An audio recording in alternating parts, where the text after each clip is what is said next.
Today, we're diving straight into a really dramatic, highly pivotal scene from the Bhagavad-gītā.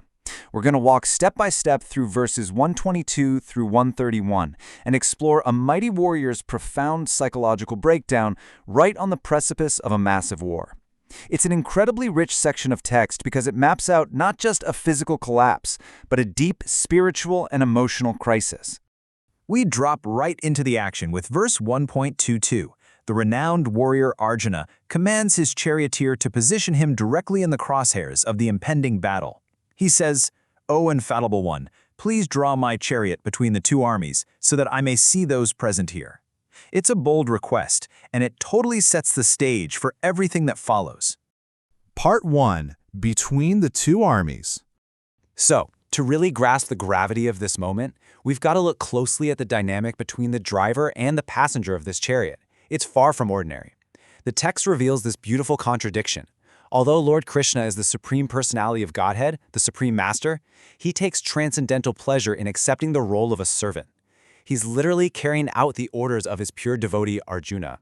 And you'll notice Arjuna specifically addresses Krishna as Achyuta, which translates to the infallible one. It's his way of recognizing that Krishna never fails in his affection for his devotees, even when he's acting in the seemingly subordinate role of a chariot driver. Moving to verse 1.23, the text explains exactly why Arjuna wants this specific vantage point. He wants to estimate the strength of the opposing army. He's specifically looking for the fighters aligned with the evil-minded Duryodhana, whose stubbornness and theft of a kingdom forced this whole unwanted war in the first place. Part 2. The infallible charioteer.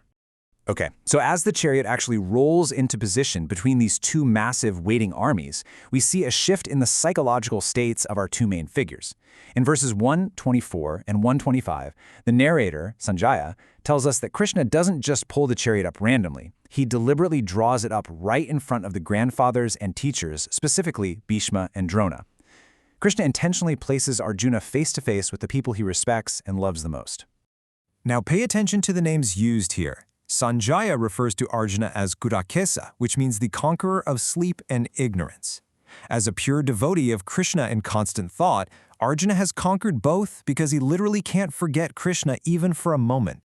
On the flip side, Krishna is called Hriseka, meaning the director of the senses and the mind.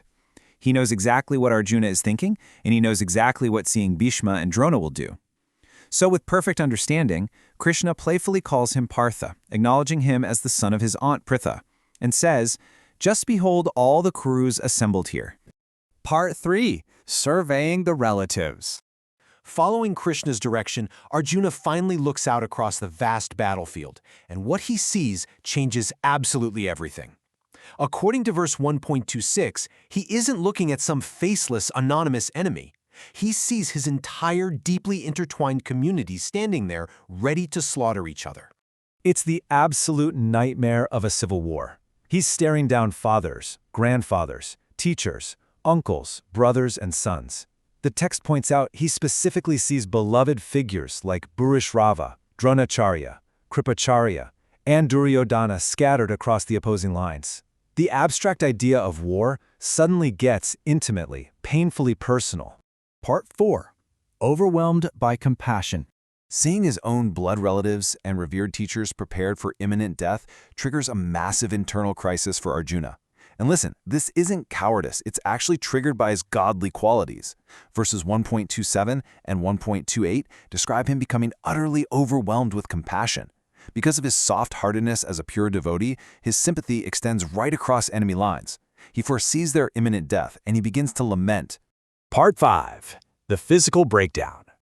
What makes this explainer so fascinating to me is how intimately the text maps out this emotional crisis. It doesn't just stay in his head. It manifests as a visceral, cascading physiological collapse. Across verses 1.28 and 1.29, we're basically watching a severe panic attack unfold step by step. His limbs quiver, his mouth goes dry, his hair stands on end. Then, his legendary Gandiva bow slips right out of his hands, and he describes his skin as burning. The commentary for verse 1.29 gives us a really important philosophical pause to explain exactly what is causing this intense physical reaction. It breaks down a key distinction between trembling born from spiritual ecstasy and trembling born from great material fear. In spiritual ecstasy, there's no fear, but Arjuna's symptoms, the slipping bow, the burning skin, are strictly born of material conception of life. He's exhibiting the immense fear of losing his life, and more importantly, losing the lives of all his materially attached relatives. Part 6. The Mind in Bewilderment. Driven completely by this material fear, the greatest warrior of his time reaches his absolute breaking point. His physical collapse is matched by a total mental unraveling in verses 130 and 131. Arjuna straight up admits he's unable to stay on the battlefield anymore. His mind is reeling. Notice how he addresses Krishna here as Kṣatriya, the killer of the Kishi demon. It's like his mind is being attacked by a demon of doubt, and he's crying out to the demon killer for help. He completely loses his motivation. He says, "I see only causes of misfortune. I do not foresee any good in killing my own kinsmen in this battle." He no longer desires victory or a kingdom or happiness. He completely loses sight of his actual duty and views the impending battle purely as a cause for grief. Why does this happen? The text explains that excessive attachment to material things puts a person in a bewildering condition. Arjuna is temporarily showing ignorance of his real self-interest, which actually lies in the supreme will of Krishna, not in these temporary material relationships. Because he's forgotten that, he envisions only pain and frustration. So, as Arjuna drops his bow and fully succumbs to this profound bewilderment, it leaves us with a powerful question to ponder.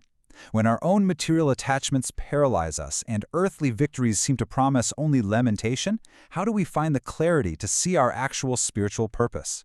It's an incredible cliffhanger, setting the perfect stage for the profound wisdom Krishna is about to deliver in the rest of the Gita.